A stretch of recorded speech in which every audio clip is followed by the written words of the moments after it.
चलिए जी, तो आज हम लोग, बाबू शांति बैठो, आज हम लोग पॉलिटिकल साइंस के चैप्टर नंबर 3 जिसका नाम है लोकतंत्र में प्रतिस्पर्धा एवं संघर्ष, इसका हम लोगों ने 2 क्लास कर लिया है ना जी। हाँ जी, पहले क्लास में हम लोग जनसंघर्ष को समझे थे कि क्या होता है और बिहार छात्र आंदोलन पढ़े थे।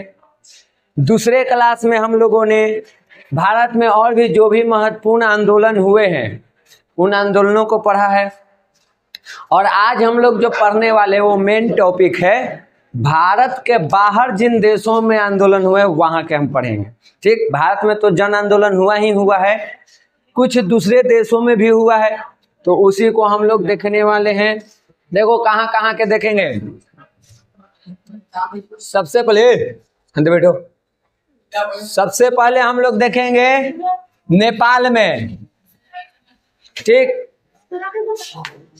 नेपाल में देखेंगे पहले, उसके बाद बोलिविया में जनसंघर्ष जो हुआ उसको देखेंगे, बांग्लादेश में देखेंगे और उसके बाद श्रीलंका में देखना है। मुख्य रूप से यही 4 देश के हम लोगों को देखना है जनसंघर्ष की, वहां पे क्यों हुआ, कैसे हुआ। अभी तो नेपाल में चल ही रहा है जी, क्या चीज है, जेनजेड नाम है, जेनजेड जेनजी जो भी है, यानी कि वहां पे तो अभी फिर से संघर्ष चल रहा है। सबसे पहले आ जाइए हम लोग नेपाल में। देखिए नेपाल के बारे में हम तुम लोगों को 9th में भी पॉलिटिकल साइंस में पढ़ाए हैं।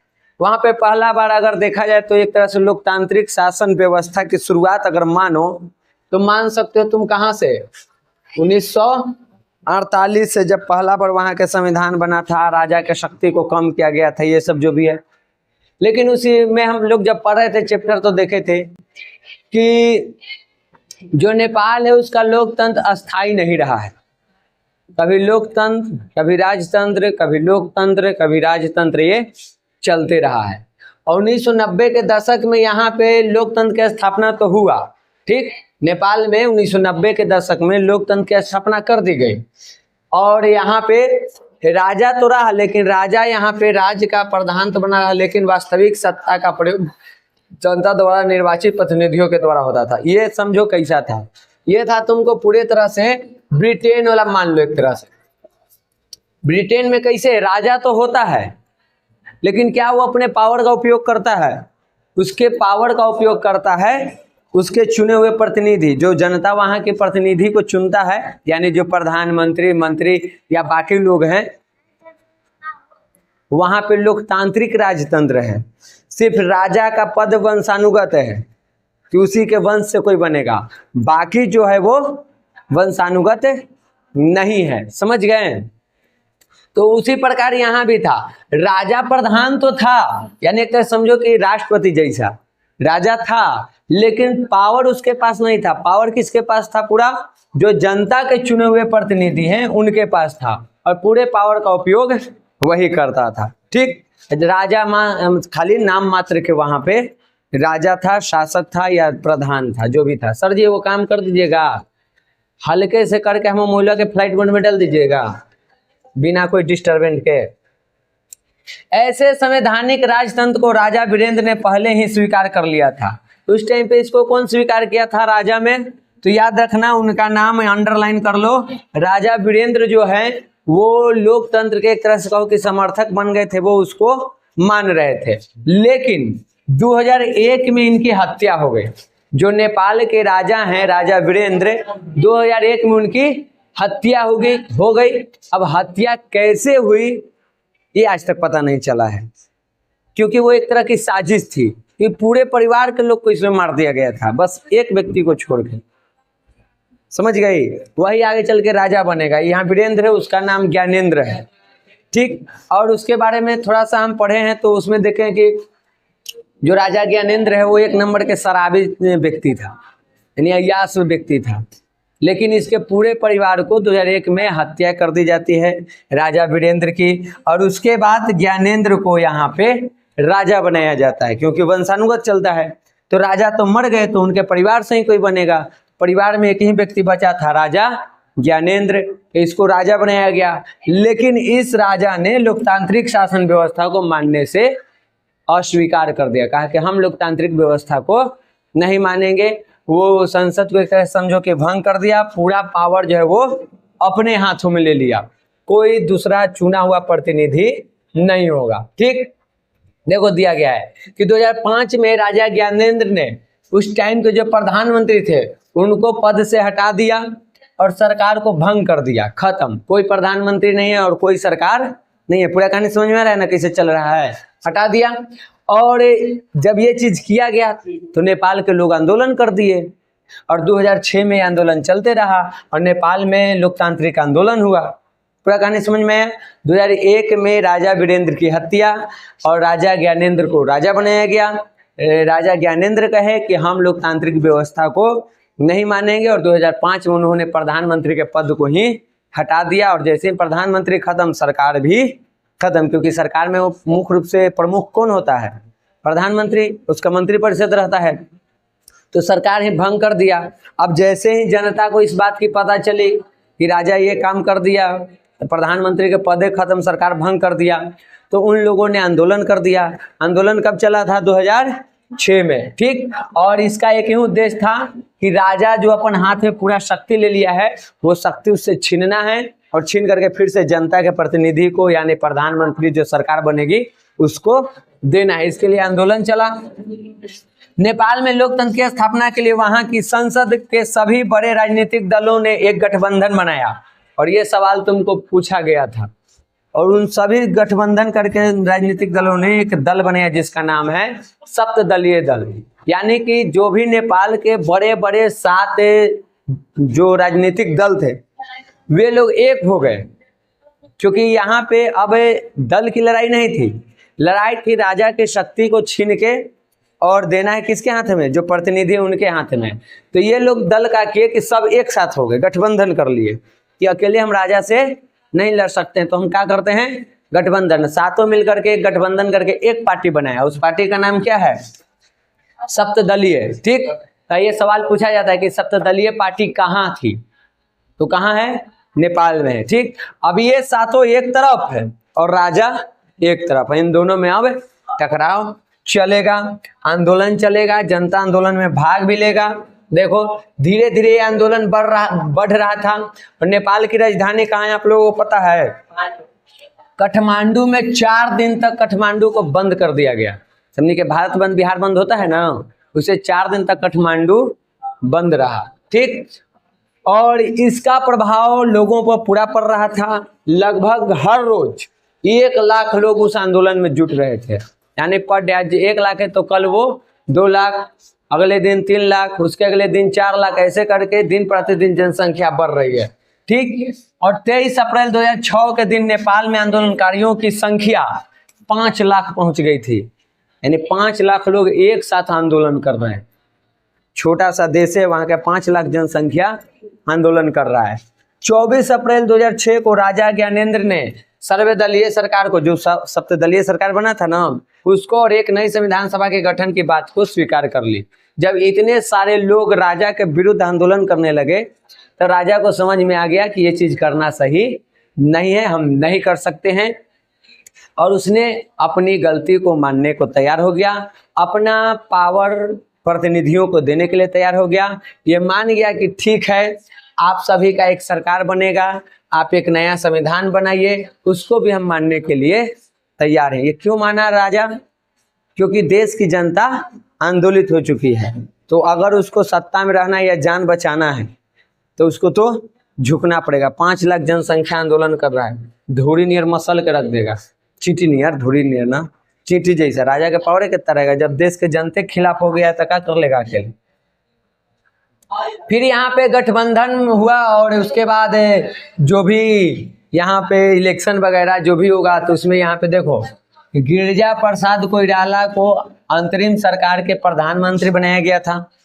तब तक जब तक कि देखो जब तक संविधान वगैरह बन के चुनाव न हो जाएगा तब तक जो प्रधानमंत्री है, राष्ट्रपति वगैरह जो भी है, तो उसको हम अंतरिम कहते हैं।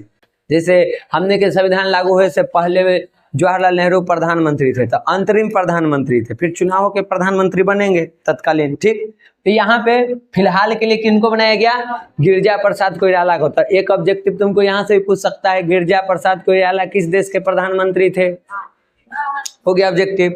आगे देखिए, उसके बाद संसद की बहाली हुई, चुनाव वगैरह हुआ, बैठक हुई, और बैठक में कई सारे नए नए कानून बनाए गए, और कानून बना करके राजा के जो शक्ति है उसको क्या कर दिया गया, कमजोर कर दिया गया, उनके शक्तियों को छीन लिया गया, उन पर कुछ पाबंदियां लगा दी गई। ठीक, और नेपाल के जो नया संविधान बना है, एकदम याद रखना, 2015 में, और हम 9th में आप लोगों को पढ़ा रहे थे तब बोले थे हम कि देखो अभी नेपाल के बारे में हम कुछ नहीं कह सकते हैं भाई, यहाँ के हम जब तक इतिहास पढ़े हम देखें कि 10-15 साल में यहाँ पे कुछ न कुछ होते रहता है इधर उधर। और अभी आप लोग देखिए कब हुआ था और अभी कितना चल रहा है, कितना साल हुआ, 10 साल के अंदर में वहाँ आंदोलन हो रहा है, पूरा संसद वगैरह सब पे आग लगा दिया गया, प्रधानमंत्री भागे पर मजबूर हो गया इस्तीफा देके, 10 साल में हो गया है। अब आगे कैसी व्यवस्था आती है देखते हैं। तो 2015 में नयका लागू हुआ था। आपको एक सवाल शायद पूछ लेगा, ये आप लोग तो ऐसे याद होगा, कि एकदम याद रखिएगा, करंट से आपको पूछ सकता है, जेनजे का आंदोलन कहाँ हुआ था, नेपाल में हुआ है। ठीक, क्योंकि एकदम करंट में है और नेपाल आप लोगों को पढ़ना है, और जो घटना घट रहा है वही सब चीज आपको पढ़ना है। हो सकता है आपको करंट में डाल देवे, तो याद रखिएगा, समझ गए। तो यहाँ पे 2015 में संविधान लागू करके फिर से उसको लोकतंत्र की स्थापना वहां पे की गई है, समझ गए। तो यहाँ के संघर्ष समझ में आया, क्लियर है। अब आगे पढ़िए।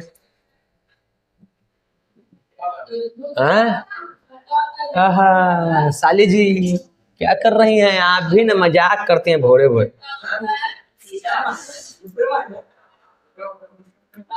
आगे देखिए, दूसरा देश है बोलेविया।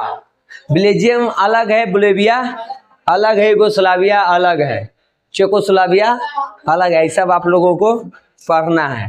देखिए बोलेविया में जन संघर्ष क्यों हुआ है, वहां पे जन संघर्ष हुआ पानी को लेकर के, पानी का प्राइवेटाइजेशन कर दिया गया, निजीकरण, यानी जो हमने के पानी आता है ना नल जल, एक तरह से उसको समझो तो नल जल जैसे कि सरकारी है, तो कहता है कि एक टोटी पर 20 रुपया, यानी एक नल 20 रुपया लगेगा महीने के। अब जय नल है, जय को 20 टकिया दे दीजिए। मान लो हम अपन घर में 4 गो नल लगाए हैं नल जल से, तो महीने का 80 रुपया देंगे, 5 गो लगाए हैं 100 रुपया देंगे। लेकिन मान लो, अरे अपन गांव के तो बातें दूसर है, लेकिन मान लो वही चीज किसी प्राइवेट कंपनी को दे दिया जाए, क्या वो 20 रुपया में आपको पानी देगा? एक महीने बढ़ा देगा उसको। वही कहानी यहाँ पे समझो। देखो बुआ, ये सवाल MBBI है, तुमको ऑब्जेक्टिव में पूछता है बोलेविया में जन संघर्ष क्यों हुआ था, तब पानी के निजीकरण के कारण, ठीक ना, प्राइवेटाइजेशन, किसी प्राइवेट व्यक्ति को दे देना, सरकारी जैसे सरकार है ना, सरकार हमको दे दिया तो वही कहते हैं निजीकरण। समझ गई, समझ गया। देखो बोलेविया के लोगों ने पानी के निजीकरण के विरुद्ध एक संघर्ष किया था जो कि सफल था, वो आंदोलन सफल रहा था। बोलेविया है कहाँ, तो देखो लैटिन अमेरिका में है, अपन याद रखना बोलेविया कहाँ है, लैटिन अमेरिका में एक छोटा सा गरीब देश है। ठीक, विश्व बैंक ने जब वहां की सरकार पर नगर पालिका द्वारा की जा रही जलापूर्ति से अपना नियंत्रण छोड़ने के लिए दबाव डाला, तब सरकार ने कुछ बम्बा शहर में जलापूर्ति का अधिकार एक बहुराष्ट्रीय कंपनी को सौंप दिया। अब देखो हमने क्या बनाया गया है, यूएनओ में उसके और कई सारे अंग हैं, तो उसी में एक अंग है तुम्हारा यहाँ पे, जैसे मान लो विश्व बैंक है, तो विश्व बैंक दुनिया भर के जो गरीब देश ही सब है तो उसको आगे बढ़ने के लिए लोन वगैरह ये सब देता है। तो उसने बोलेविया के सरकार पर एगो दबाव डाला, कहा कि वहां के जो नगर पालिका है, नगर पालिका मतलब समझते हो जो शहर में होता है ना, वो कैमरा पका जा रही है, वाह वाह वाह। सबसे पहले अगर तुमको ऐसे करके एक थप्पड़ दबा के अभी हम दे दें तो इसमें मेरी कोई गलती, आप लोगों को नगर पालिका पंचायत नहीं पता है, जबकि दूसरे चैप्टर में हम पढ़ाए हैं। या कहाँ से गली है वो, क्या बताए हैं, अगर शहर में है तो उसको हम कहते हैं नगर पालिका, और अगर वही ग्रामीण क्षेत्र में तो उसको हम कहते हैं पंचायती व्यवस्था। पढ़ला के बात कहते कि याद है ना है। नगर पालिका में कौन होता है? ग्राम पंचायत, ग्राम परिषद और नगर निगम, 3 स्तर। इसमें पंचायत व्यवस्था में कौन कौन होता है? ग्राम पंचायत, पंचायत समिति और जिला परिषद।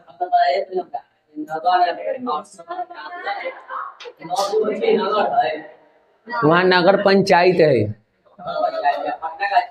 पटना में नगर निगम है, बिहटा में नगर परिषद है। तो तू 3 जगह बोला, 3 जगह जो है वो है ना बताएंगे यार। जैसे तुमको यह तो गड़बड़ है, पीछे के सीताराम मोहल्ले। यहाँ देखो, इधर पंचायती व्यवस्था हम पढ़ाए थे।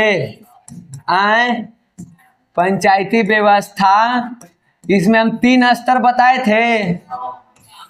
हाँ, काहे बताए थे? ये बताए थे ग्राम पंचायत, फिर यहाँ पे बताए थे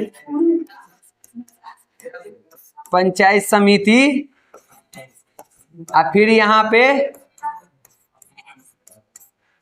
बताए थे। बहुत बढ़िया। इधर हम बताए थे आप लोगों को नगर पालिका।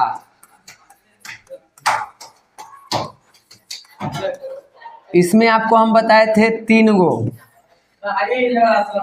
ऐसी करके पढ़ना है। कहाँ पढ़वा रहे हैं आप लोग? कहाँ सबसे पहले होता है नगर पंचायत, ये पढ़ आज।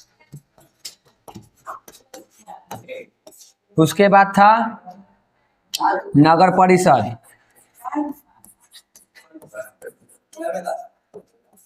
और उसके बाद है तुमको नगर निगम। बताइए कहाँ होता है? ये ग्रामीण स्तर पर होता है, ठीक। ये प्रखंड स्तर पर होता है, यानी ब्लॉक के, जैसे नवतपुर। और ये तुमको उससे भी बड़ा होता है, जिला स्तर पे होता है। ये सब ना बताए थे जी। आए पहले इसको समझो बढ़िया से। पंचायती व्यवस्था और नगर पालिका दोनों एक ही चीज है, कोई अंतर नहीं है नाम में। खाली बस इतने के अंतर है कि ये गांव में होता है और ये शहर में होता है। काम सेम टू सेम है। पहले रुक, अभी फिर बीच में घुस रहा है। काम दोनों के सेम टू सेम है। जो काम यहाँ पे गांव में ग्राम पंचायत करता है वही काम नगर पंचायत करता है। जो काम पंचायत समिति वही नगर परिषद, जो जिला परिषद वही नगर निगम। अब सवाल है कि होता कहाँ कहाँ है, ये बता दिए। ग्रामीण स्तर पर ग्राम पंचायत, और कई सारे ग्राम पंचायतों को जोड़ करके वहां पे हम लोगों को एक बनाया जाता है। ये थी क्या है वो? पंचायत समिति। जैसे हमने के वो बनता है ब्लॉक स्तर पर। हमने के ब्लॉक कहाँ है? तो नवतपुर में वो पंचायत समिति नहीं है। कईया गो पंचायत समिति है नवतपुर क्षेत्र में। और उसके बाद पंचायत समितियों को मिला करके क्या बनाया जाता है? जिला परिषद। इधर के काम खत्म, फिलहाल इसका काम नहीं है। अभी इसको समझो। देखो ए लड़का, जो गांव शहर की ओर जा रहा है, यानी शहर बनने की तैयारी कर रहा है, जहां के 2/3 लोग कृषि कार्य में नहीं लगे हुए हैं, वो दूसरे काम में है, द्वितीयक या तृतीयक क्षेत्र में, तो उस जगह को पहले अब सुनो, नगर पंचायत में हम रखते हैं। जैसे तू बोला नवतपुर, नवतपुर के तुम इलाका के देखो, जहां तक नगर पंचायत है कितने लोग खेती करते होंगे? ज्यादातर लोग अपना नवतपुर में बाजार किए हुए हैं, कहीं नौकरी कर रहे हैं, ऑटो रिक्शा जो भी है अपना व्यापार कर रहे हैं। वो प्राथमिक क्षेत्र से कम जुड़े हैं और द्वितीयक तृतीयक से ज्यादा, इसलिए इसको क्या रखा गया है? नगर पंचायत। दूसरा तो बोला बिहटा। अब बिहटा को देखो, बिहटा इससे भी आगे है, वहां की जनसंख्या यहाँ के तुलना में ज्यादा है, और उसकी 2/3 से ज्यादा जनसंख्या किस चीज में है? द्वितीयक और तृतीयक क्षेत्र में। बिहटा के जो लोग हैं क्या वो खेती करते हैं? ज्यादातर लोग क्या कर रहे हैं? वो द्वितीयक या तृतीयक में है, तो उसको क्या बना दिया गया? नगर पंचायत बना दिया, नगर परिषद बना दिया गया। कल के लिए उसकी जनसंख्या और ज्यादा हो जाएगी और वहां के लोग इसी तरह के काम में जुड़े रहेंगे, तो उसको क्या कह दिया जाएगा? नगर निगम। जैसे कि हम लोग के पटना, दानापुर, ये सब क्या चीज है, बना दिया गया। ये क्लियर है? आप बोलो, क्या बोल रहा था? कम से कम होता है 35, अधिकतम हो सकता है 75। अधिकतम ना 75 है,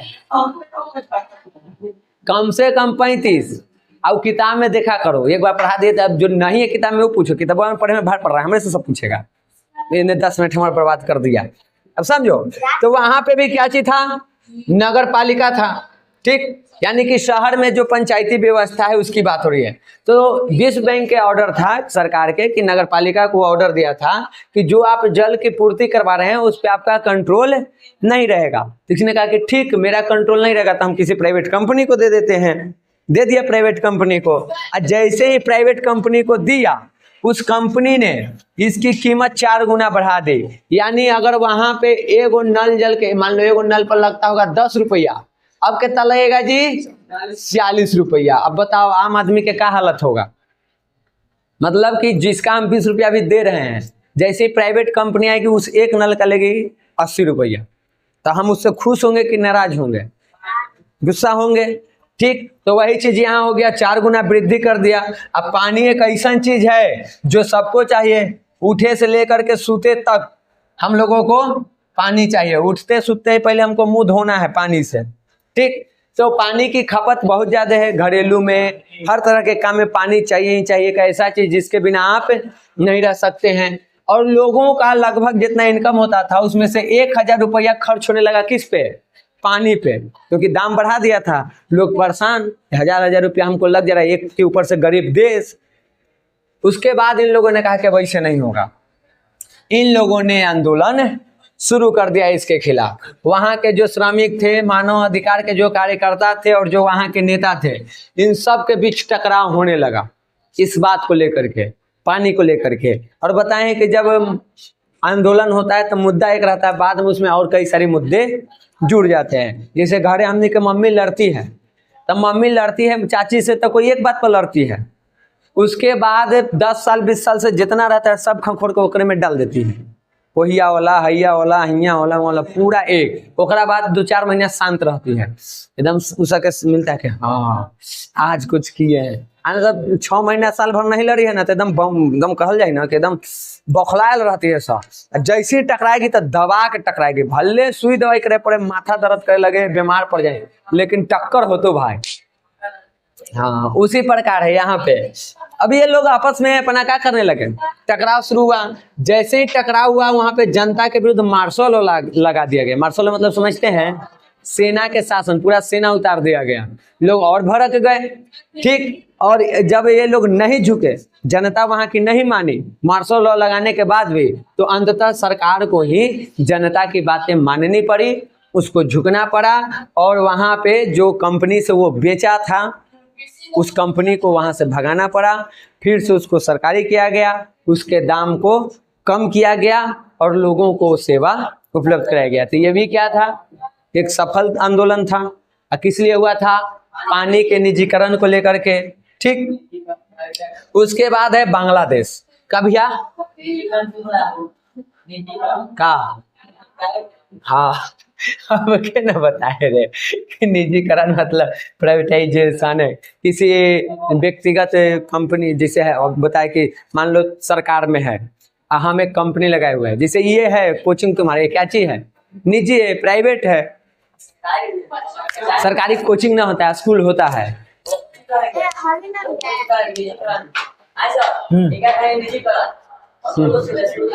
अरे आप समझो, जैसे एगो बच्चा तो एकदम सुबह सुबह गाड़ी आ रहा है, लिया ड्रेस व्रेस पहन के, अपना से ज्यादा वजन वाला बस्ता लेके जा रहा है, वो निजीकरण विद्यालय में जा रहा है, निजी विद्यालय में। आज एकदम फटल न बाल जा रहा है, न कुछ किया, एकदम उठा सोच, एगो फटल कॉपी लेके चाहे स्लेट टूटल लेके सोच हो गया। सीधे बात, तू कहाँ जा रहा है? सरकारी में जा रहा है। कायम कोई के स्कूल के नाम ले, बड़का दिमाग लगे है तोरा, अगल बगल में स्कूल न पता है, बड़का तेज बनल है। किसी को किसी का हम व्यक्तिगत टिप्पणी क्यों करें? आपको ना समझ आती, आपकी प्रॉब्लम है, आपकी बुद्धि मंद बुद्धि है कि आपको याद नहीं आ रहा है कि प्राइवेट स्कूल हमारे अगल बगल में कोई है कि ना है, सरकारी है कि ना है, इतना आपको ना पता है। अब इधर देखो, बांग्लादेश में भी लोग यहाँ पे लोकतंत्र के लिए संघर्ष हुआ है। सुनो, पहले सबसे पहले जो बांग्लादेश, वो पहले बांग्लादेश नहीं था, इसका क्या नाम था?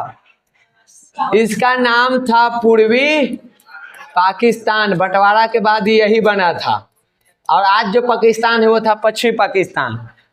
लेकिन पश्चिमी पाकिस्तान में प्रभाव ज्यादा था, पूर्वी पाकिस्तान में कम। वो लोग भेदभाव करते थे, शासन व्यवस्था वहीं से चलता था। तो इन लोगों ने कहा कि हम भाई अलग होंगे। इसके लिए 1970-71 में कौन का साथ है?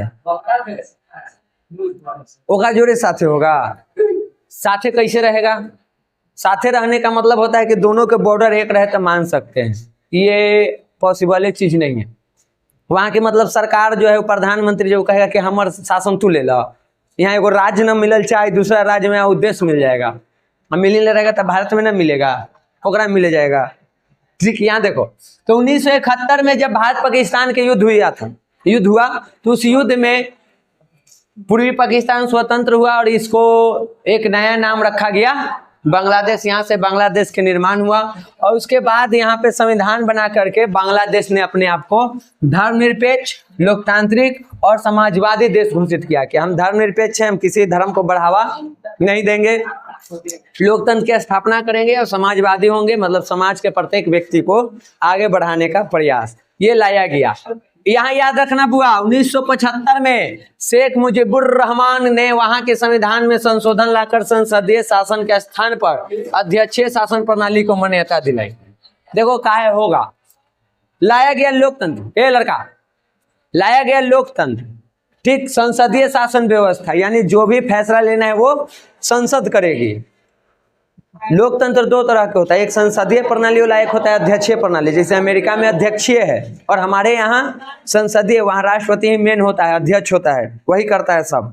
वो वहाँ पे जवाबदेह नहीं होता है विधायिका इस सब के प्रति, वहाँ के संसद के प्रति वो जवाबदेह नहीं है। लेकिन भारत की जो सरकार है उसको संसद में जवाब देना पड़ता है, और ऐसा ही व्यवस्था कहाँ था? बांग्लादेश में। आज शेख मुजीबुर रहमान ने क्या किया, उसको क्या की पलट, कहे कि नहीं, यहाँ पे क्या रहेगा? अध्यक्षीय शासन व्यवस्था, यानी हम ही रहेंगे और हम संसद के प्रति जवाबदेह नहीं रहेंगे। इनका जो पार्टी है उस पार्टी के नाम है अवामी लीग, ये भी याद रखना, सब ऑब्जेक्टिव में तुमको पूछेगा अवामी लीग पार्टी कहाँ है, या शेख मुजीबुर रहमान किस पार्टी से संबंधित है, इस तरह के सवाल पूछेगा। तो यहाँ पे अपने पार्टी को मान्यता दी, अब बाकी जितना भी राजनीतिक दल है सबके काम खत्म, कोई दल नहीं है, एक ही को दल रहे, एक पार्टी एक चुनाव, बात खत्म। अध्यक्षीय शासन व्यवस्था। ऑब्जेक्टिव ये पूछेगा कि बांग्लादेश में शेख मुजीबुर रहमान ने संसदीय शासन व्यवस्था के स्थान पर कौन सी व्यवस्था लाई थी? तो अध्यक्षीय, ठीक। तो यहाँ पे अवामी लीग को खाली मान्यता मिला, बाकी सबके राजनीतिक दल की मान्यता को रद्द कर दिया है, यानी कि हम ही अकेले रहेंगे, हम ही चुनाव लड़ेंगे, हम ही सरकार में रहेंगे। बताओ क्या ये लोकतंत्र कहीं से है? लोकतंत्र के यहाँ पे तो गला घोटा जा रहा है, तो वहां के क्या जनता शांत बैठेगे? अरे तो चाइना में तो चल रहा है, हर जगह थोड़े चल सकता है। अब देखो यहाँ कहता है कि हम लोकतंत्र है, लेकिन लोकतंत्र के शर्त को वो पूरा नहीं करता है। अब देखो, अब इसके विरुद्ध यहाँ पे संघर्ष शुरू हो गया, जनता इसको नकार दिया, क्या पैसे कैसे कर सकते हैं। 1975 में सेना भी उसके विरुद्ध हो गया, बांग्लादेश के सेना ही बांग्लादेश के सरकार के विरुद्ध की ये चीज तो नहीं चलेगा। और यहाँ पे तब से लेकर के अगस्त से लेकर के 1975 से लेकर दिसंबर 2008 तक वहां की बहाली संबंधित जन संघर्ष आंदोलन चलते रहे। सोचो कितना साल चला है, 25 ओन्ने 8 एन्ने कितना हो गया, 33 साल लगातार आंदोलन चला, उसको हटा करके लोकतंत्र की स्थापना करने के लिए। और 29 दिसंबर 2008 को बांग्लादेश में फिर से जाकर के चुनाव हुआ, यानी लोकतंत्र की स्थापना हुई। कब? बदलाव कब हुआ था? 1975 में। और चुनाव अब कब होगा? पहले जैसा लोकतांत्रिक तरीके से 2008 में, 33 साल बाद, इतना साल यहाँ पे आंदोलन करने के बाद। और उसके बाद यहाँ पे कहा गया है कि पूर्व प्रधानमंत्री शेख हसीना और उनकी पार्टी अवामी लीग के नेतृत्व वाले गठबंधन को संसदीय चुनाव में ऐतिहासिक सफलता मिली और लोकतंत्र की पुनः स्थापित हुई। अब इस चुनाव में फिर से अवामी दल ही जीता और जो प्रधानमंत्री बनी थी वो कौन है? शेख हसीना, जो अभी तो ये भी नहीं है, इनको भी भगा दिया गया है। बांग्लादेश में कुछ दिन पहले हुआ था आंदोलन, ठीक, और उसके बाद इधर अभी नेपाल में हो रहा है। एक बार इसी भारत में हो जाए। खैर यहाँ तक समझ में आया। 2008 में जाके संसदीय चुनाव हुआ और अवामी लीग वहाँ पे जीता था, जिससे कि शेख हसीना बिलोंग करते। पूछ देगा शेख हसीना किस पार्टी से संबंधित है, तो अवामी लीग पार्टी से। यहाँ तक क्लियर? बांग्लादेश में कोई डाउट हो सोनू भैया? बांग्लादेश में आए ना?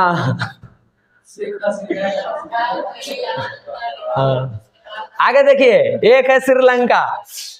श्रीलंका की स्वतंत्रता की बात करो तो ये लगभग हुआ है तुमको 1948 में, एकदम याद कर लेना बस। श्रीलंका कब आजाद हुआ है? 1948 में। MBBI तुमको ऑब्जेक्टिव है। कहाँ है ये? तब भारत के एकदम नीचे दक्षिण में स्थित छोटा सा एक देश है, ठीक। और यहाँ पे 1948 में स्वतंत्र होकर लोकतंत्र की स्थापना हुई। लेकिन लोकतंत्र की स्थापना होने के बाद में यहाँ जनसंघर्ष चला है 2 चीजों को लेकर के।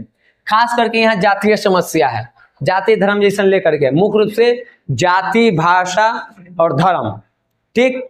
जो श्रीलंका के मूल निवासी हैं वो माने जाते हैं सिंहली, और उनकी भाषा भी वही है, और धर्म वो मानते हैं बौद्ध।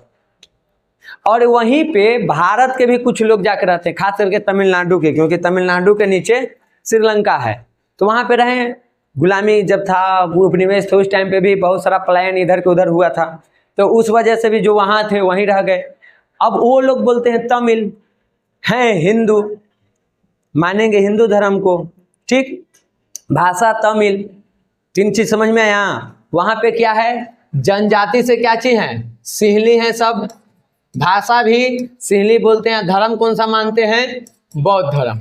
और वहीं पे कुछ भारतीय हैं, तो पहले तो क्यों भारतीय हो गए, दूसरा चीज वो तमिल बोलते हैं, तीसरा चीज वो हिंदू धर्म को मानते हैं। अब दोनों एक दूसरे के विपरीत है कि नहीं, इसी बात को लेकर के वहां पे टकराव चलते रहता है। वहां पे सिंहलियों की संख्या ज्यादा है क्योंकि उनका देश है, तो वे लोग क्या किए हैं कि अपने देश में सिंहली भाषा को राष्ट्रीय भाषा घोषित कर दिए, बौद्ध धर्म को राष्ट्रीय धर्म घोषित कर दिए। जो भी सुविधाएं होगी, जो भी सरकार की योजना होगी, वो सिंहलियों के लिए ज्यादा होगी और इन लोगों के लिए नहीं होता है। तो ये लोग अपने हक के लिए लड़ते हैं, वहां पे हमेशा इस तरह की लड़ाई चलते रहती है। वही बताया गया है कि वहां पे ये चीज चलते रहता है।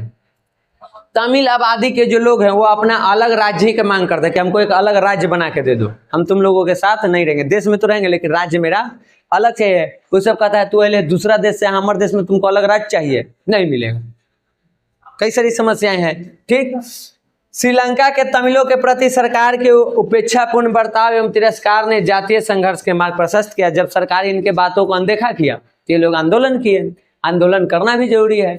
अब ये बेचारे वैसे हो गए हैं तमिल लोग जो ना तो घर के हैं ना तो घाट के हैं, धोबी के कुत्ता वाला हाल है। भारत ये रह नहीं सकते हैं, कैसा जाइएगा? मान लीजिए आप भारत आ गए, आप तमिल बोलते हैं तो उससे क्या हो गया? आप भारतीय थोड़े हैं, आपके पास नागरिकता है, आपके पास वोटर ID कार्ड है, आधार कार्ड है, पासपोर्ट, ये सब भारत सरकार दिया है, नहीं दिया है। तो कोई भी व्यक्ति कहीं से आ जाएगा, तमिल बोलने लगेगा तो क्या वो भारतीय हो जाएगा? इस आधार पर उनको मान्यता नहीं मिल पाता है। और मान लो सरकार उनको मान्यता दे भी दिया भारतीयता के, तो कहाँ रहिएगा?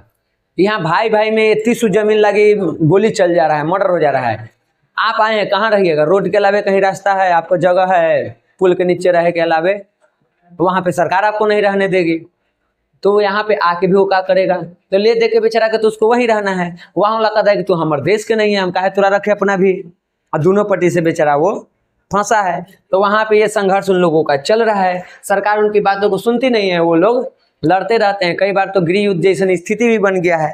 तो वहां की वो एक घटना है। तो ये 4 देश के हम लोगों को घटना पढ़ना था, समझ गए? तो विदेश में भी देख रहे हैं कि लोकतंत्र में जन संघर्ष होता है। खाली भारत में ही जन संघर्ष नहीं हुआ है, विदेशों में भी लोकतंत्र स्थापना होने के बाद भी जन संघर्ष हुआ है। पहले तो लोकतंत्र के स्थापना जन संघर्ष के बाद होता है। बिना संघर्ष के किसी भी देश में लोकतंत्र की स्थापना नहीं हुई, संघर्ष हुआ है, ठीक। उसके बाद लोकतंत्र की स्थापना होने के बाद भी संघर्ष हुआ है, जो कि अभी हम लोग अपने भारत में भी देखे और दूसरे दूसरे देश में भी देखे हैं। अब आगे हम लोग जो पढ़ने वाले हैं वो पढ़ेंगे हम लोग राजनीतिक दल के बारे में। किसके बारे में पढ़ेंगे बबुआ? राजनीतिक दल की भूमिका को अब समझो, क्या होता है, कैसे होता है, क्या काम करता है, इसके सामने क्या क्या चुनौतियां हैं, यही सब हम लोगों को देखना है। तो देखिए, सामान्यतः राजनीतिक दल का आशय व्यक्तियों के किसी भी समूह से है जो एक समान उद्देश्य के प्राप्ति के लिए कार्य करता है। अगर राजनीतिक दल के अर्थ पूछे तो राजनीतिक दल का अर्थ यही होता है कि जब हम एक उद्देश्य को लेकर के एक साथ संगठित होते हैं, वही चीज आगे चल के राजनीतिक दल बन जाता है। पहले तो वो समूह रहता है, लेकिन वही समूह जब राजनीति में भाग ले लेवे तो वो राजनीतिक दल हो जाता है। जैसे मान लो हम लोगों ने मिल करके एक समूह बनाया, ठीक, वो समूह के कुछ उद्देश्य है, हम सरकार से कुछ मांग कर रहे हैं और वो मांग मेरा नहीं माना जा रहा है, तो धीरे धीरे मेरा समूह बड़ा हुआ तो कहेंगे कि अब हम खुद ही इलेक्शन लड़ेंगे, चल तू बात नहीं मानेगा तो चुनाव हम खुद लड़ेंगे, तो वो समूह का बन जाएगा, राजनीतिक दल बन जाएगा। तो राजनीतिक दल के मतलब यही होता है, ठीक, जो राजनीतिक क्रियाकलापों से संबंधित होता है। जब एक समूह बना, हम समान उद्देश्य से एकत्रित हुए तो वो एक समूह है, लेकिन वह समूह कुछ राजनीतिक कार्य भी करने लगे, उस तरह की एक्टिविटी भी करने लगे, तब वो राजनीतिक दल बन जाता है। समझ गए? क्लियर हुआ? ये आगे बढ़ी, चलिए आगे देखिए। अब देखो राजनीतिक दल का उद्देश्य क्या होता है। राजनीतिक दल के उद्देश्य देखोगे तो उसमें जितने भी लोग होते हैं वही जुटेंगे जिनका उद्देश्य एक समान है। बीजेपी में वही व्यक्ति जाएगा जिसका विचारधारा उसके जैसा है, आरजेडी में वही जाएगा जिसका विचारधारा उस तरह के है। अभी चल रहा है हम लोग के बिहार में लोग कुछ नाम है इसका, अरे हाँ, जन सुराज पार्टी। जन सुराज में कौन जुड़ेगा? जन सुराज के कुछ अपने नियम है, अगर हम उस नियम को पढ़ेंगे, उसको मैनिफेस्टो ये सब जो भी करना है कहो, हम पढ़े, हमको लगा कि ये बढ़िया काम कर रहा है, हम भी वही सोच रहे, तभी हम उसमें जुड़ेंगे। अगर वो मेरे विचार से नहीं मैच कर रहा है तो हम उसमें नहीं जुड़ेंगे। जिस पार्टी का जो नियम है, सिद्धांत है, वो अगर मेरे विचार से मैच कर गया तो हम उस पार्टी में शामिल हो जाते हैं। तो उस तरह से फिर तुम्हारा वो सब मिलके गुम हुआ, यानी हम सभी का विचार एक जैसा है, हम सभी का उद्देश्य एक जैसा है। तो राजनीतिक दल में वही लोग शामिल होते हैं जिनका उद्देश्य एक होता है, या कहो कि एक उद्देश्य के लिए जब वो एक साथ होते हैं तो एक नए पार्टी का निर्माण करते हैं जो आगे चल के राजनीतिक दल बनेगा। समझ गए? जैसे इन लोगों का मुख्य रूप से काम क्या है? मतदान करना, चुनाव लड़ना, नीति बनाना, कार्यक्रम तैयार करना, देश के लिए क्या अच्छा है बुरा है, ये सब जो करता है वो सब मुख्य रूप से तुमको राजनीतिक दल में आ जाता है। अब यहाँ पे एक चीज एकदम तुम लोग दिमाग में बैठा लो, ऑब्जेक्टिव के लिए भी और ऐसे भी। राजनीतिक दल भले कितना भी कोई कार्यक्रम बनाए, अच्छा काम करे, खराब काम करे, लोगों को धर्म जाति के नाम पर भड़काए या लोगों की सेवा करे, उस सब के पीछे उद्देश्य बस एक ही होता है, और उस उद्देश्य का नाम है सत्ता की प्राप्ति। जितना भी राजनीतिक दल अपन अपन कार्यक्रम बना रहा है, जो भी काम कर रहा है, वो सब इसीलिए कर रहा है कि हम सत्ता में रहें, और जो नहीं है वो जाना चाह रहा है, तो जो है उससे बेहतर करता है ताकि हमको मौका मिले। तो राजनीतिक दल का एकमात्र उद्देश्य क्या होता है? सत्ता की प्राप्ति करना, और इसके लिए वो किसी भी हद तक जा सकता है। बाप बेटा में नहीं बनेगा, भाई बहन में नहीं बनेगा, कई सारी चीजें हैं, ठीक, उसमें कोई किसी का नहीं होता, उसमें बस एक ही होता है, कुर्सी। हमको कुर्सी चाहिए, यानी हमको सत्ता में आना है, चाहे हम जैसे आए। तो राजनीतिक दल का क्या उद्देश्य होता है? उसका एकमात्र उद्देश्य होता है सत्ता की प्राप्ति करना, और जितना भी वो रणनीति करता है वो सत्ता के प्राप्ति के लिए होता है, या कहो कि सत्ता को प्रभावित करने के लिए होता है, ठीक। इसी के लिए सभी राजनीतिक दल अपना अपना नीति और कार्यक्रम तैयार करते हैं, ठीक ना, और सत्ता में आने के बाद सब भुला जाते हैं। अब आइए बुआ ऑब्जेक्टिव पर, यहां से सब ऑब्जेक्टिव बनेगा। भारत में अगर बात करो, पहला जो राजनीतिक दल बना है वो बना 1885 में, उसका नाम क्या है? भारतीय राष्ट्रीय कांग्रेस। ये भारत का पहला राजनीतिक दल है, ठीक ना। उसके बाद जब हम लोग आजाद हुए या आजादी से पहले भी कई सारी पार्टी बनी, मुस्लिम लीग बना, हिंदू सभा के बनाया गया, स्वराज पार्टी बनाया, उसके बाद तुमको आरएसएस उसी दौरान बना, फिर तुमको ये समाज कौन है कम्युनिस्ट पार्टी, ये साम्यवादी दल, वो भी आज़ादी से सब पहले ही बना है। इसके बाद आज़ादी के बाद भी कई सारे राजनीतिक दल बने हैं। लास्ट में हम लोग अंतिम जिस दिन क्लास रहेगा उसमें हम लोग को कुछ प्रमुख राजनीतिक दलों को ही पढ़ना है कि कौन कौन है, कब गठन हुआ, कौन किया है। तो स्वतंत्रता प्राप्ति के बाद भी कई सारे केंद्रीय स्तर के राजनीतिक दल और क्षेत्रीय स्तर के जैसे राज्य स्तर पर भी कई सारे राजनीतिक दल का जन्म हुआ, अस्तित्व में आया।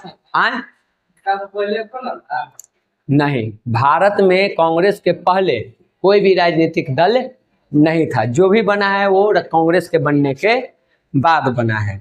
तो भारत का पहला राजनीतिक दल पूछ देगा तो कांग्रेस है, इससे पुराना कोई नहीं है। इतिहास में जितने भी पुराने रहे उसमें से एक है तुम्हारा, खाली भारत के नहीं, विश्व के इतिहास जब पढ़ोगे राजनीतिक इतिहास तो उसमें जितने भी पुराने राजनीतिक दल है ना उसमें एक कांग्रेस भी शामिल है, क्योंकि 1885 में बना था। समझ रहे हो कितना साल हुआ? तो ये हम कहाँ करें कि पहले न बनाया, हम करें कि जितना पुराना है उसमें इसको भी गिना जाता है। अब देखो ना, सबसे पहले ब्रिटेन में बना है, कौन सा पार्टी बना था, क्यों बना था, कैसे बना था जानो? अमेरिका में तो खैर ढेर बाद में बना है, सबसे पहले ब्रिटेन में लगभग 1688 में बना है। 1688 है ना। देखो, विश्व में राजनीतिक दल की उत्पत्ति मानी जाती है ब्रिटेन से। एक ऑब्जेक्टिव आपको यहाँ आप किताब लेके नहीं आए हैं, बहुत बढ़िया किए हैं, बहुत अच्छे, ये सब आपका बहुत बढ़िया लक्षण है आप लोगों में, मत लेके आया करिए, ठीक। यहाँ पे अलग से आप लोग सोच रहे कि हम लिखवाएंगे, तो ये भ्रम में आप लोग नहीं रहिएगा।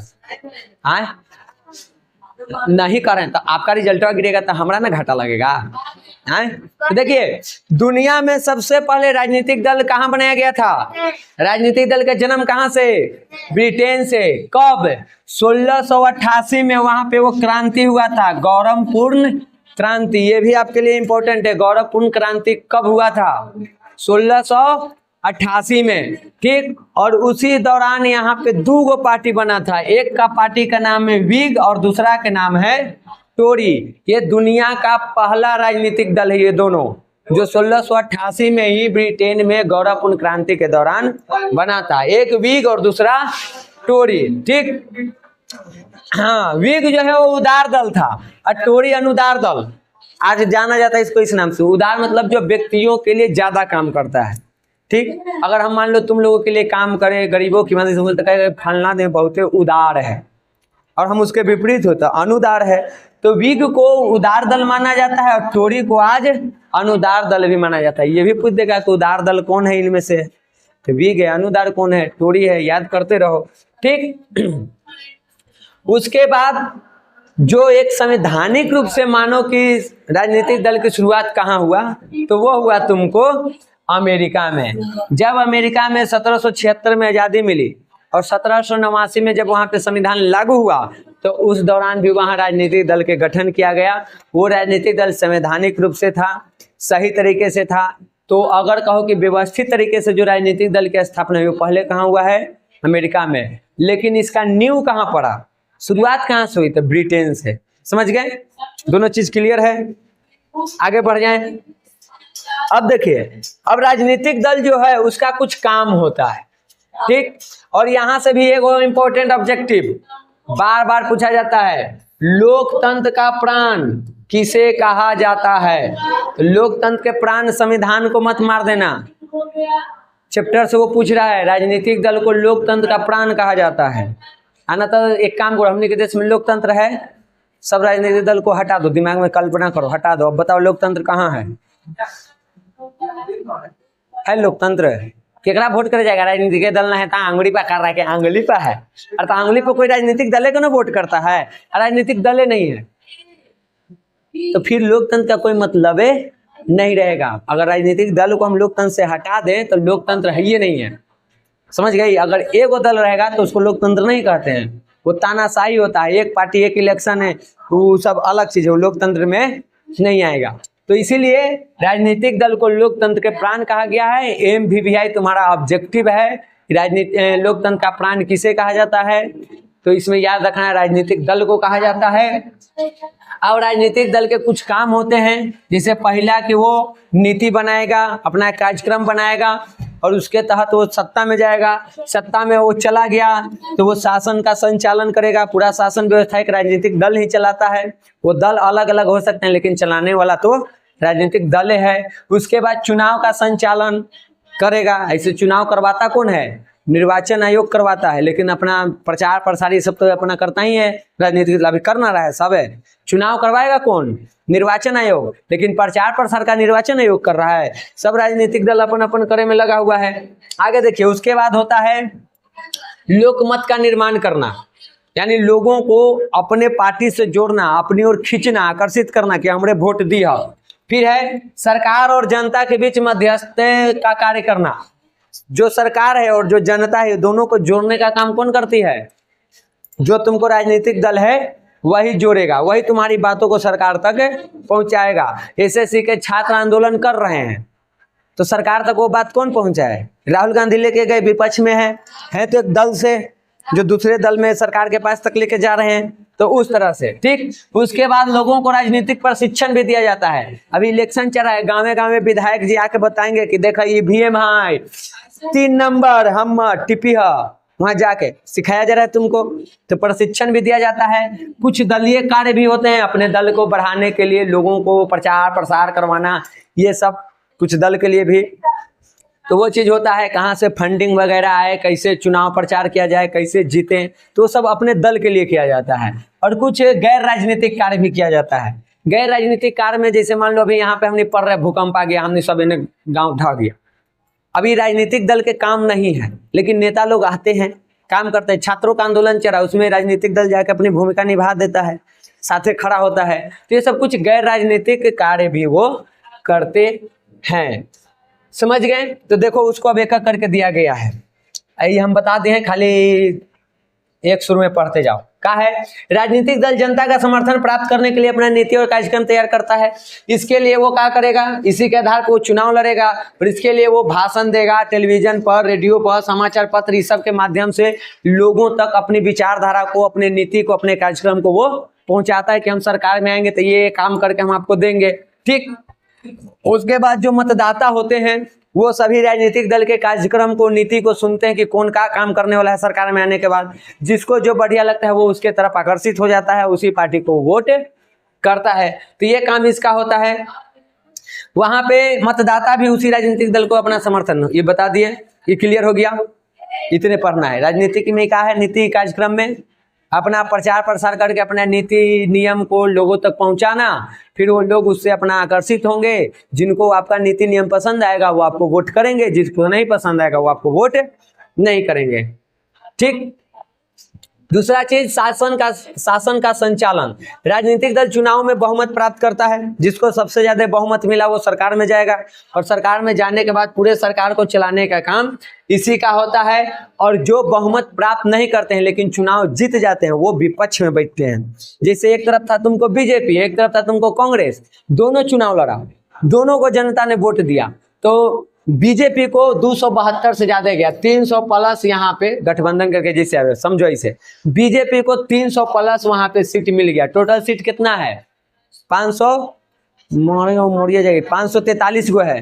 ठीक, 543 में 300 उसको मिल गया और 243 हम सीधे दे देते हैं, हम सीधा सीधा समझते हैं। 243 हम किसको दे दिए? कांग्रेस को। यानी कि 300 सांसद जीत के केकरा गया है? बीजेपी का। और 243 सांसद केकर जीतल है? कांग्रेस का। तो क्या आप इसको भगा दीजिएगा? इसको भी तो जनता ने चुना है, ये भाग जाएगा कि जा तू ज्यादा हो तो तू रह, दोनों रहेगा। बस ये सरकार को चलाएगा, यानी पक्ष में रहेगा, सत्ता में रहेगा, और ये विपक्ष में रह के इस पे निगरानी रखेगा। जितना महत्वपूर्ण ये है सत्ता दल, उतना ही महत्वपूर्ण होता है विपक्ष दल, क्योंकि विपक्ष दल सत्ता दल के नाक में दम करके रख ले रहता है। हर बात पर वो निगरानी रखता है, नियंत्रण रखता है, सवाल पूछता है कि आप इलेक्शन के पहले जो भी नीति कार्यक्रम बताए तू कहाँ है? कहाँ है हमारे 15 लाख? कहाँ है काला धन? कहाँ है विकास? ये सब नीति किए थे ना तय, तभी ना जनता आकर्षित होकर के वोट किया। तो आज राहुल गांधी ये सब बात पूछते हैं मोदी जी से तो समझ गए, तो रहता है दोनों संसदीय में, बस एगो सत्ता में और एगो विपक्ष में है। तो इस तरह से जो बहुमत में रहेगा वो सत्ता में जाएगा, जो बहुमत में नहीं रहेगा लेकिन चुनाव जीता है वो कहाँ रहेगा, विपक्ष दल में रहेगा, और सरकार की जो भी गड़बड़ी होगी उसको वो रोकेगा, उसमें नियंत्रण रखेगा, उसको कंट्रोल करेगा। उसके बाद देखिए चुनाव के संचालन। लोकतांत्रिक शासन व्यवस्था में राजनीतिक दल होने के साथ साथ उनके बीच चुनाव भी होना आवश्यक है, नहीं तो तानाशाह हो जाएगा, एक ही पार्टी रहेगा तो चुनाव का संचालन भी किया जाता है, और सभी अपने विचारधारा अपने सिद्धांत के अनुसार फिर से यहाँ पे नीति कार्यक्रम लाते हैं, फिर से जनता को अपनी ओर आकर्षित करते हैं, फिर से चुनाव होता है, फिर से सरकार में जाते हैं, फिर से विपक्ष में जाते हैं। तो ये पूरा काम भी ये किया जाता है।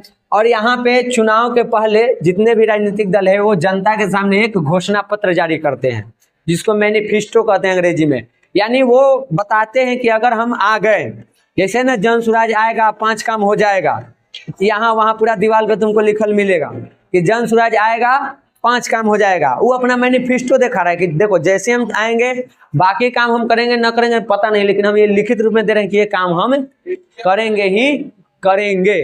तो वही होता है तुमको घोषणा पत्र, ठीक। उसके बाद राजनीतिक दल अपने उम्मीदवारों को खड़ा करने और हर तरीके से उन्हें चुनाव जिताने का प्रयत्न करते हैं। अभी मोदी जी बिहार दौरा कर रहे हैं ना, मोदी जी तो केंद्र में है, तो बिहार में क्या दौरा कर रहे हैं, क्योंकि उनके पार्टी से भी कई सारे उम्मीदवार इलेक्शन में खड़ा हो रहे हैं। तो मोदी जी एक राष्ट्रीय पहचान है, उनको लगता है कि अगर हम आए बिहार में, बिहार के लोगों को संबोधित किए, उनको अपने कार्यक्रम के बारे में बताएं, तो जनता आकर्षित होकर हमारे उम्मीदवार को वोट करेगा और बिहार में भी हमारा सरकार बन जाएगा इसके लिए, ठीक। तो वहाँ पे वो काम भी किया जाता है, उसको जिताने का प्रयास करते हैं। तो इस तरह से राजनीतिक दल का एक काम है चुनाव का संचालन। आप लोग क्लास में रहिए, हम 5 मिनट में आ रहे हैं। उसके बाद है लोकमत का निर्माण करना। लोकतंत्र में जनता ही है, पूरा है जनता का, जनता के लिए, जनता के द्वारा, जनता के शासन है।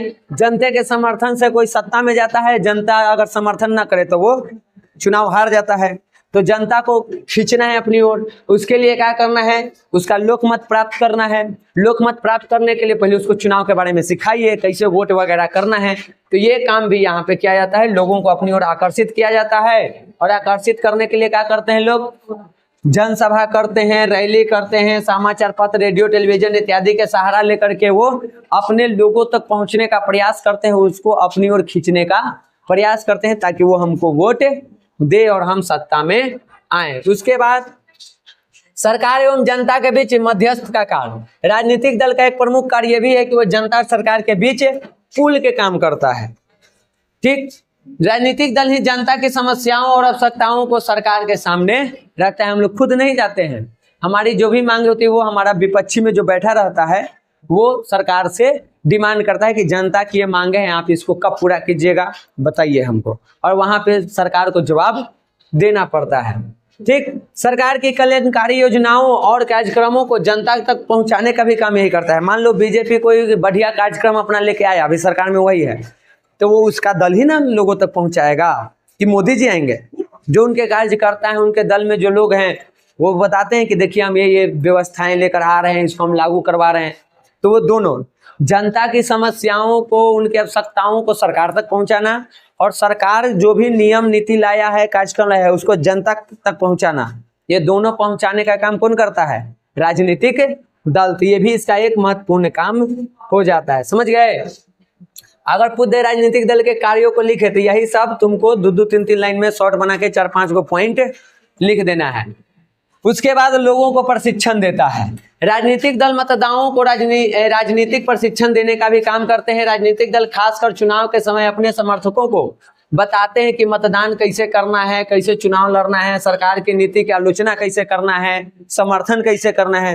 मान लो हम जिस पार्टी से हैं तो हमर कैसे तू समर्थन करेगा, हमर विरुद्ध में जो लड़ रहा है बगल में गौर, उसका कैसे तू आलोचना करेगा। इस सब की जानकारी प्रशिक्षण राजनीतिक दल उसको देता है, सिखाता है, इस सब के बारे में उसको बताता है। इसके अलावा राजनीतिक दल अपनी राजनीतिक और शैक्षिक गतिविधियां तेज कर उदासीन मतदाताओं को अपने से जोड़ने का भी काम करते हैं। जो भी बाकी के मतदाता हैं जो इलेक्शन वगैरह को नहीं समझ रहे हैं, नहीं देना चाह रहे हैं, तो उन लोगों को प्रयास करता है कि हम अपनी ओर खींचे, अपने से जोड़ें, ठीक। और ऐसे करके उनमें राजनीतिक दल एक नया उम्मीद जगाते हैं, उनको अपने पक्ष में लेते हैं, सरकार में आते हैं और एक है तुमको यहाँ पे दलीय और गैर राजनीतिक। दलीय कार्य में है कि प्रत्येक राजनीतिक दल कुछ दल संबंधी कार्य भी करते हैं और यहाँ पे अधिक से अधिक मतदाता को प्राप्त करना है। ये क्या चीज है? दल के लिए काम किया जा रहा है। ज्यादा से ज्यादा कार्यकर्ता को अपने पार्टी में जोड़ना, ये क्या चीज है? अपने दल के लिए काम करे, अपने दल को बड़ा बना रहे हैं तो अपने दल के लिए भी काम करता है। अपना नीति नियम के प्रचार प्रसार करवाना क्या है? दल के लिए काम है, ताकि दल बड़ा बने, हमको चुनाव में लोग वोट करे और हम सरकार में आए, सत्ता में आए।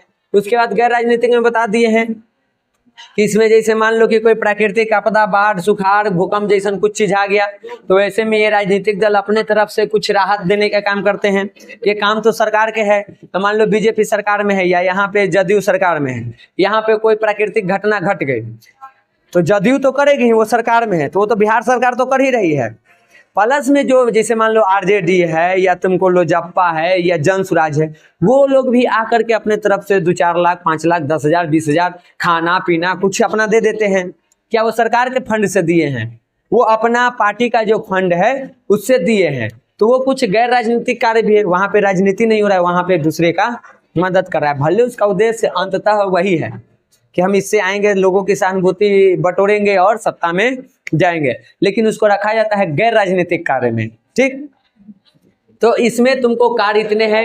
अब बाकी इसकी चुनौतियां क्या है? राजनीतिक दल को कुछ चुनौतियों का सामना करना पड़ता है, उसको पढ़ेंगे और बाकी जो भी है उसको हम आगे देखेंगे। ठीक है, यहीं छोड़ दें, चलिए।